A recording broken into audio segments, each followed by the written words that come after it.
Alunos do terceiro ano, capítulo 32, parte 8. Agora o que nós vamos falar?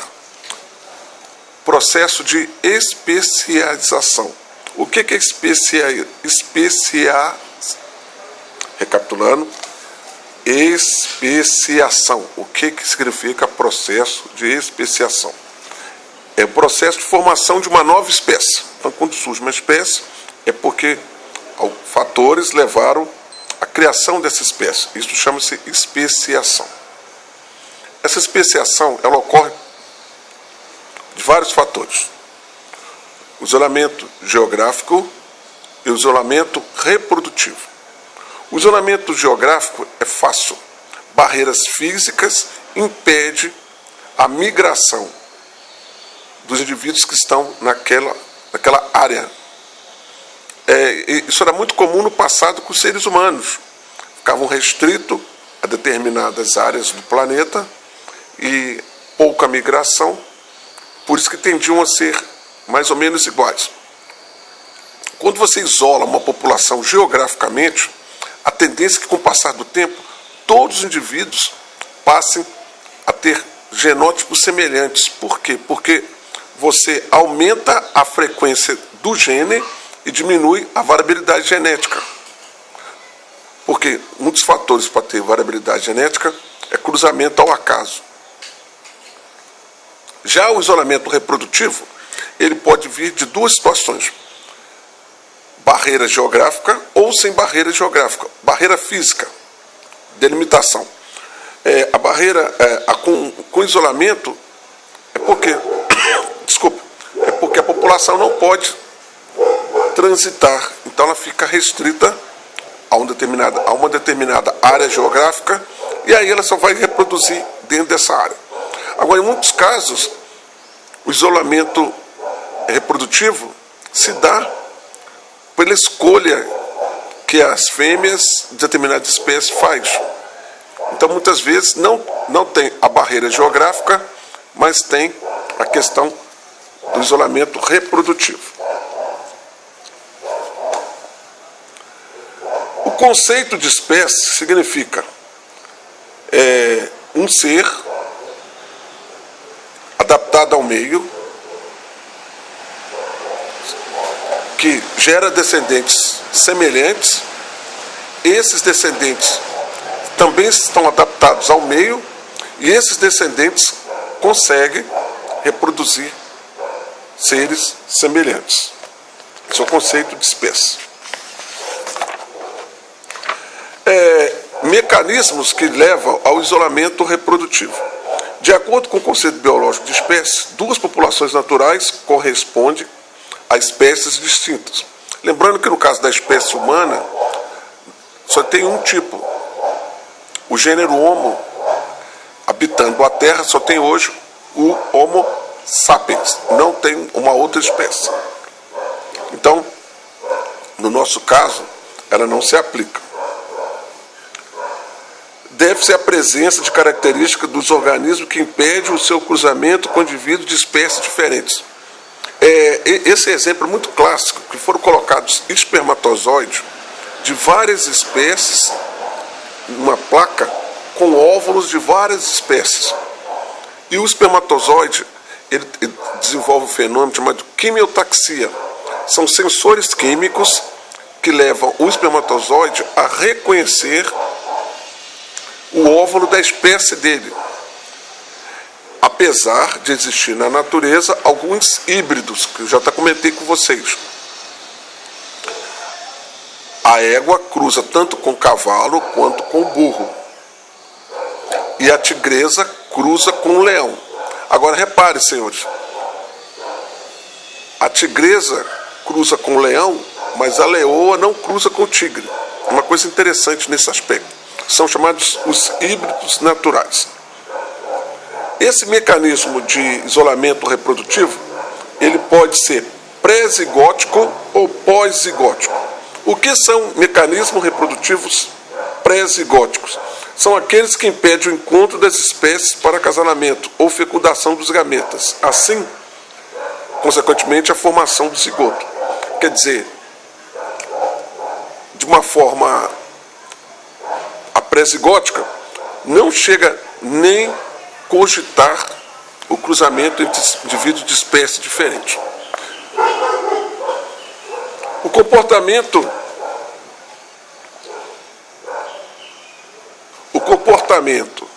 de duas espécies pode ainda ser distintos que indivíduos que não se reconhecem como parceiros reprodutivos. Muitas espécies, isso é comum acontecer, viu, senhores? Apresentam comportamento de corte bastante específico, além de entrarem em período fértil em diferentes estações do ano. Então, por exemplo, tem aves que mudam de cor, tem situações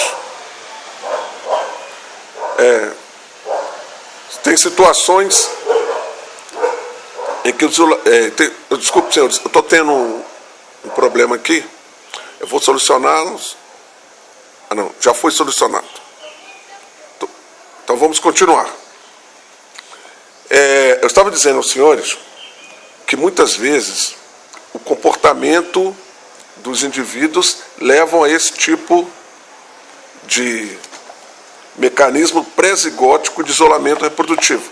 Então, por exemplo, no caso das aves, o canto, a dança, a cor, isso tudo chama a atenção da fêmea para que ela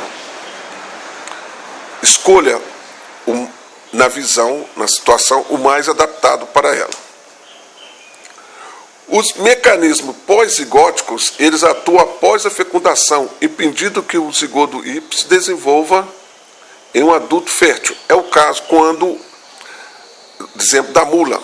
A mula é fértil. A mula é estéril. O burro é fértil. Quando gera a mula, ela é estéril porque ela tem 2N ímpar. A mula é 2N igual a 45. Então, não existe meio cromossomo na hora de fazer a meiose. Então, o mecanismo pós-zigóticos é que ocorre a fecundação, mas esse zigoto não é fértil. Ele é estéril. Então, vamos recapitular.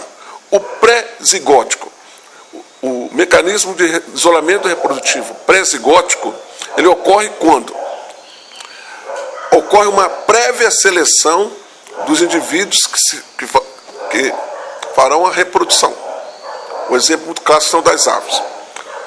O pós-zigótico é que ocorre a fecundação, mas o indivíduo gerado ele é estéril, quer dizer, a espécie acaba nele mesmo. Certo, senhores? O exemplo que eu dei para vocês é muito clássico. O que nós vamos ver agora? Tipos de especiação. Nós temos a especiação alopátrica,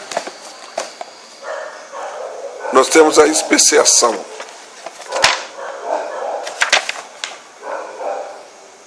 peripátrica, nós temos ainda a especiação simpátrica. Então nós temos especiação alopátrica, peripátrica e simpátrica. Então nós vamos ver cada uma desses tipos de situação. A especiação alopátrica é quando surge uma barreira física que impede o fluxo dos indivíduos de uma espécie, separando em populações isoladas. Isso pode ocorrer, por exemplo, pelo surgimento de uma cadeia de montanhas, pelo ressecamento de um grande lago, ou por mudanças climáticas que levam à separação da população em dois pontos. Por exemplo, um caso que pode acontecer, um alagamento. A população de um lado fica isolada da população do outro. Ou, no caso de animais aquáticos, o ressecamento. Um lado fica ressecado, parte do lago não fica ressecado.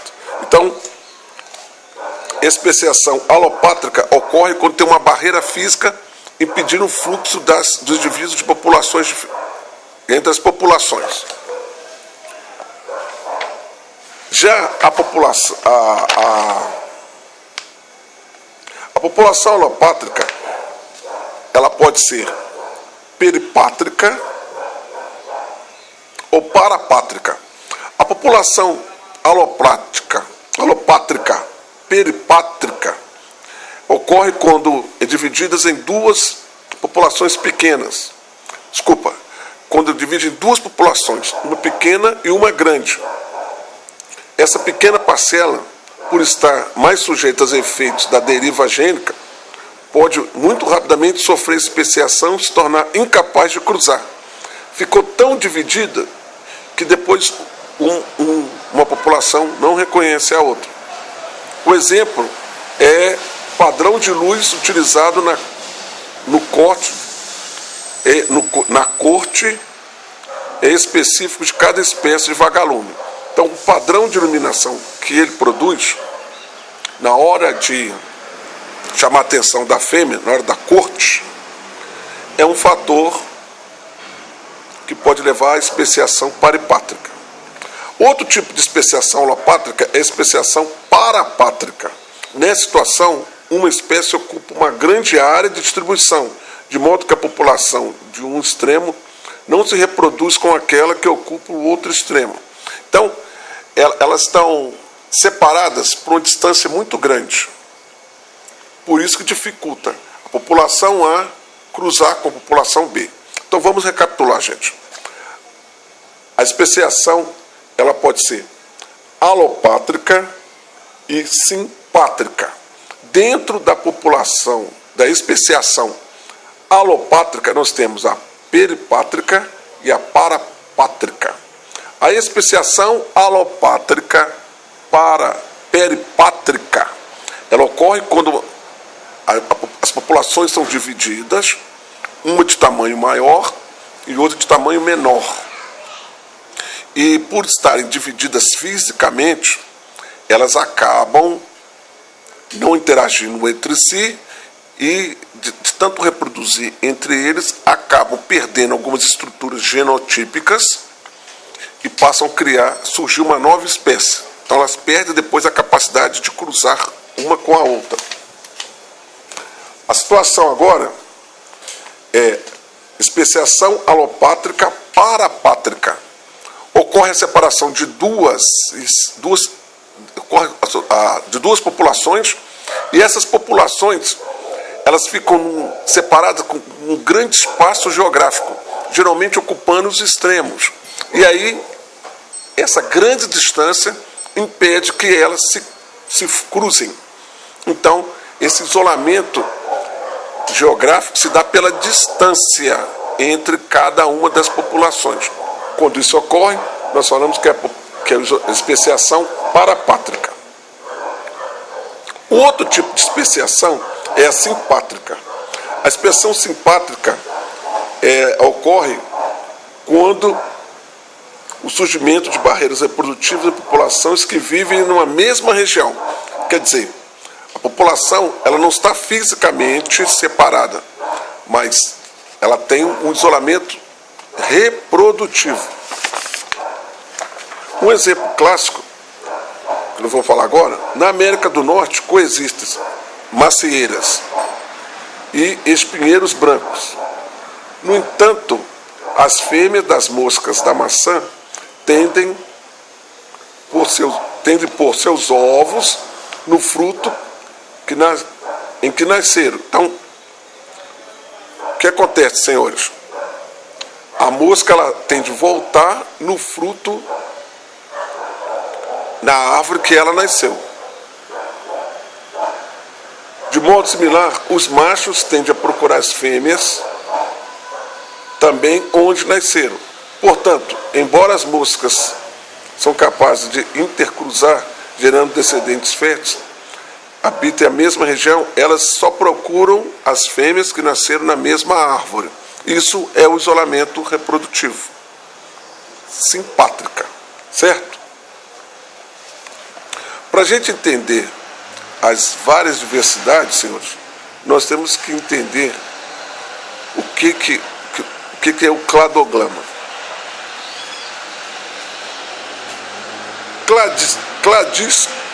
Cladística é uma nova forma de entender a diversidade. É uma característica humana a necessidade de organizar e classificar a natureza. Os primeiros sistemas de classificação dos seres vivos foram baseados na versão tipológica, originada na filosofia de Platão e propagada por Aristóteles em seu livro Scala Naturae.